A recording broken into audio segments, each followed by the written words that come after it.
Well, hey, Gundam Maniacs, welcome to another episode of Gundam Explained. For this one, I want to explain the mechanics behind upgrading your mobile suit in GBO2. Even for me, at first it was a little confusing, but actually, it makes sense. Hopefully I can do that for you. Alright, so when you start the game, you want to head over to the hangar. In the hangar, there's a couple options here. First, let's just look at the hangar part of the hangar. As you do your missions throughout a month, you unlock the different hangar bays, because you really just start with one. But again, as you unlock more, you can see gold medal would be required for me to have the fourth one unlocked, platinum for the fifth. But then you go in here, throw a mobile suit in. It takes about 3 days, and you'll get those enhancement points added to it. Well, what did the enhancement points actually do? Well, each mobile suit has an enhancement list that we can see over on the right-hand side. And basically, the more points you get in a given area, it will then eventually unlock that next skill.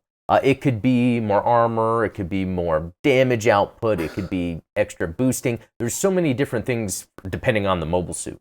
And, after about 3 days, once you've logged in and it's complete, it lets you know enhancements are complete. You can go in, swap out the mobile suit, or continue to enhance a specific one. Again, I would say this works just like a daily. Just as your mobile suit is done enhancing, throw it back in there, continue to get those points. Also, playing matches will give you enhancement points as well. Not as many, but just know that you are getting some enhancement points. It could be 2 to 3, sometimes 4, maybe more, I'm not sure. But yeah, you do get them from playing.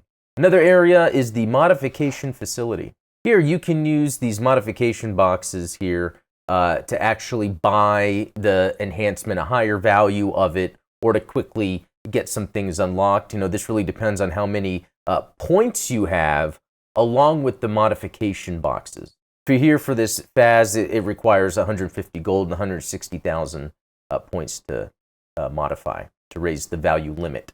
And that's going to be necessary because sometimes you can use a hangar to the max for a suit, but there's still some modifications needed. That's where this comes in.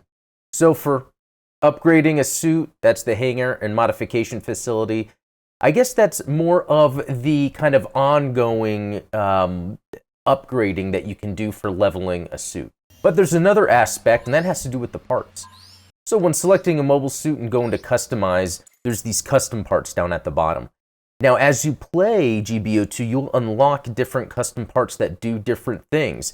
And you'll see that each mobile suit under the parts slot that's kind of in the middle of the screen there. Oh, I got my finger close to that. You can see how many, little things you have that you can fill up. Because each part has a cost to it. And so just kind of get an idea of looking at some parts, you have things that go toward HP, so increasing your HP, stuff that increases defense, stuff that increases attack, like ranged attack or even melee attacks, and even things for boosting.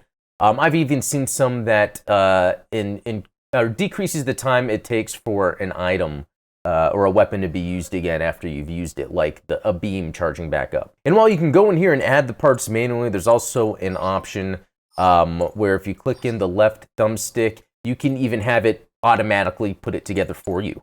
It's separate from ground and space too. There's ground, there's ranged, melee, durability, and mobility, and you can even press square to go to your different equipment sets. So yeah, you can choose an equipment set based on if you're going to be in ground and space, especially if it's a mobile suit you use a lot. But how do you determine really what parts to use?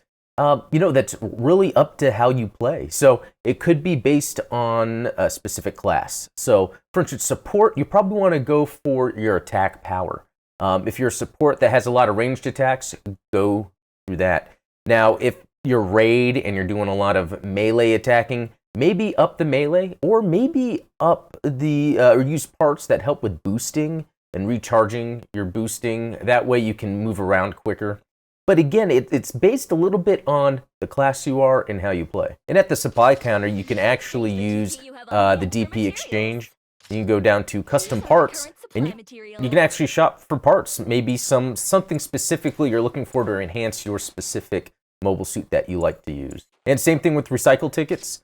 You can use that if you wanted to buy some custom parts. So there you have it, kind of a brief overview of how to upgrade, enhance your mobile suit as you're playing. Again, there's multiple ways to go about it. Just by playing the game, you get enhancement points, but use the hangar modification facility too.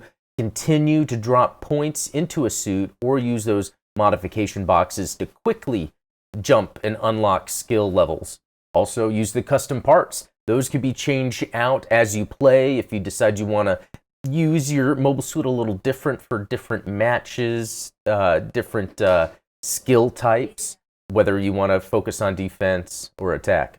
Anyway, thanks for watching. Let me know if you have any questions, or check the links in the description for the Discord where we talk about GBO2 a whole lot there. Anyway, thanks for watching. We'll talk later.